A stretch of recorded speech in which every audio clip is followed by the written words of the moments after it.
You only bet on the end of the world once, so the saying goes. Some people, though, are happy to bet on it a few times throughout their lifetime. They build their financial decisions and investment portfolios around financial pessimism. They get in the market, they get out of the market, rinse, repeat. Some of us are always up for a bit of doom and gloom. If you fit that category, it's not all your fault. Oftentimes, we get convinced by a friend or a talking head or a book written by a PhD. Books like this come out ever so often. Many times, though, they have some of the same recycled arguments. Nick Murray, the respected financial advisor for financial advisors, pointed this out in a 2016 article for Financial Advisor. He writes, "Every few years, both for long-term perspective and for sheer entertainment value, the well-rounded advisor should tuck into a 20-year-old doom and gloom bestseller.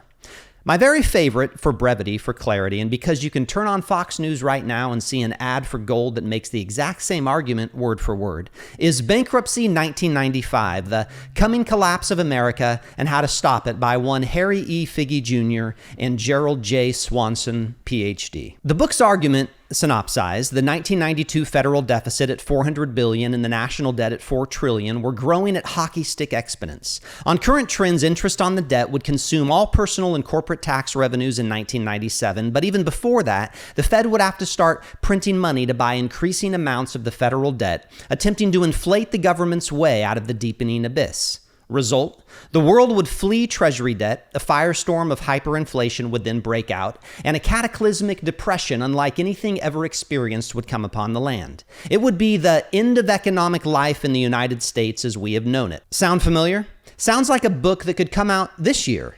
Old arguments die hard. To be fair, at some point the authors will be right. Empires come and go, and when they go, they can go due to bankruptcy.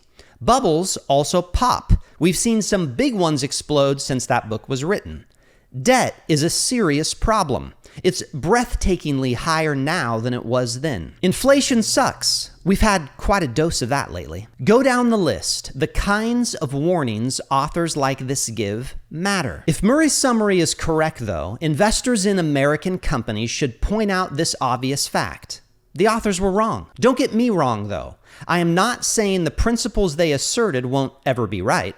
This is why one recently revisited the book and called the authors early. I'm just saying Figge and Swanson's predictions were wrong. Full stop. In 1995, the S&P 500 was up to 615, which, as Murray shows, was a few hundred points higher than around the time the book was headed to publish in 91 and 92. That's not too bad of a return for a collapsed America. And guess what? Even in the worst of the great financial crisis of 2008 to 2009, the S&P 500 was in the 700s, a horrible return from the 90s, but still up. During the ugly COVID crash a few years ago, the index was around 2,500. Today, at the time of this video, it's hovering around 4,600. Also, America is still here. Has it got its problems? Certainly. Similar ones? Definitely. Still, there's a significant lesson here. Don't let books or you fill in the blank about the end of the world dictate your investment decisions. Prudence is careful, but rarely panics. Hey, if you like our content and you've enjoyed our channel, watch a bunch of the other videos. Send it to a friend, like, subscribe, share our content. We'd appreciate it.